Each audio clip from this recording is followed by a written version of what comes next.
The beginning of the vision is missing.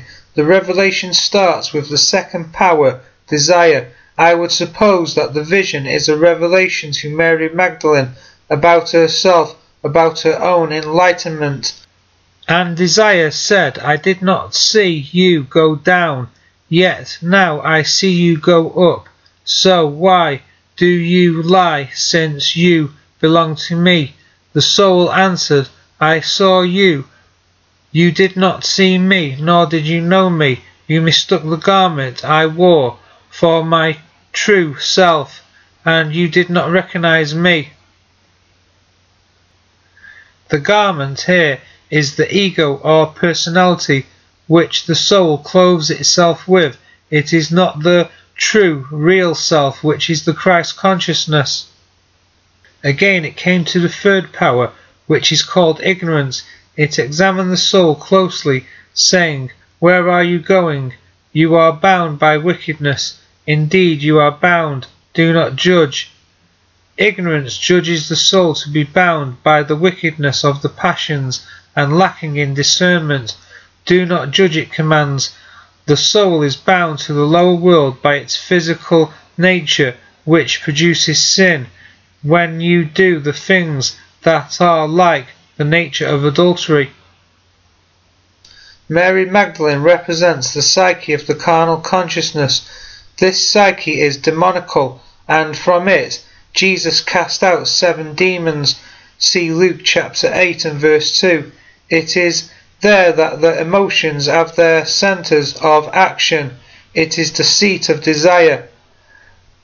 Now the female offspring of the soul are wickedness and passions, but a healthy state of passions and virtue is male. The feelings and affections, which are the seat of the emotions in our unenlightened state, belong to the soul. The soul is ascending through different levels of the carnal consciousness or the senses until it rises to the higher self, the Christ consciousness, which releases the soul from the emotional errors, the demons that have their existence in the unenlightened art, and establishes peace and repose in the consciousness.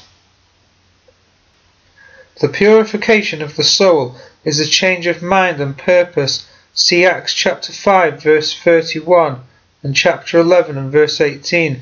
Belief in the gospel of the kingdom is to have this state of mind and character according to the law of faith. The gospel is intended to enlighten and purify the mind while enriching the emotions, attitude and decisions with love, joy, peace, long-suffering, gentleness, goodness, faith, meekness and temperance. See Galatians chapter 5 verses 22 to 23. Where the truth prevails, there is righteousness and peace and joy in the Holy Spirit. Romans chapter 14 and verse 17, which will result in edification of one another. See verse 19. The 7 forms of the fourth power represent the 7 demons cast out of Mary Magdalene. The powers are the archons, or the ruling powers of the senses. The second power is desire, the carnal mind, craving. The third power is ignorance. It believes it has power to judge others, but the soul knows that all power belongs to God alone. The fourth power is wrath, which has 7 forms, the 7 powers of wrath. Their collective character and name is wrath. The 7 forms of the fourth power are spiritual darkness, the second, desire, craving, the third, ignorance of the truth, the fourth is the zeal for death, a lack of caring, the fifth is the kingdom of the flesh, which enslaves the emotions, the sixth is the foolish wisdom of the flesh, materialistic worship, born of the carnal mind, the seventh is the wrathful wisdom, false doctrines and theories, born of the carnal mind, which is a counterfeit of true wisdom. These are the 7 powers of wrath, the limited and inferior thoughts and attitudes.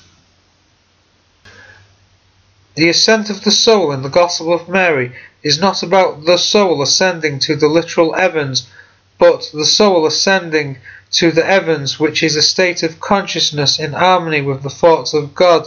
The ascent of the soul is to set it free from the powers of human nature, not matter. The four powers are within us. The four powers are the seven forms which are established as parts of our being. They represent the senses.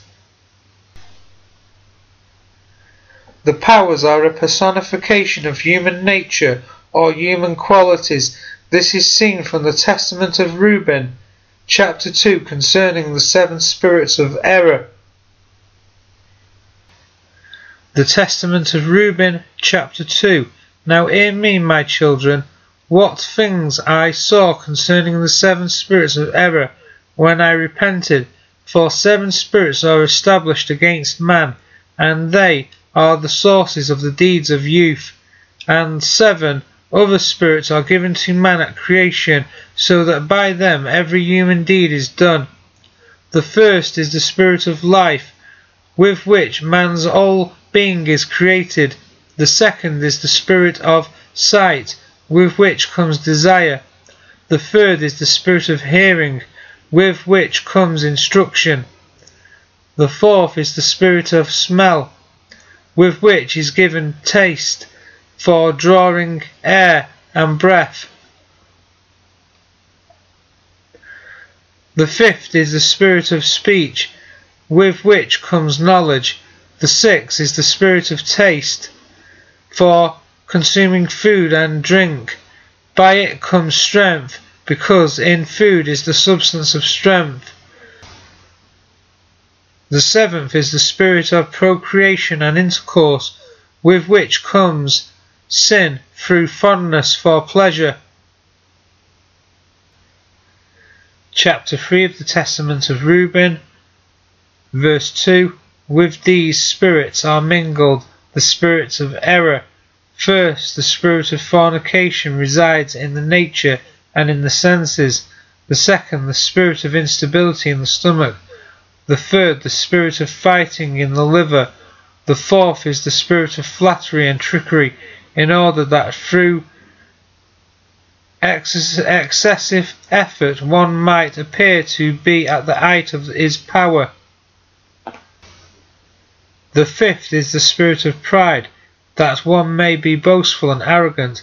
The sixth is the spirit of lying.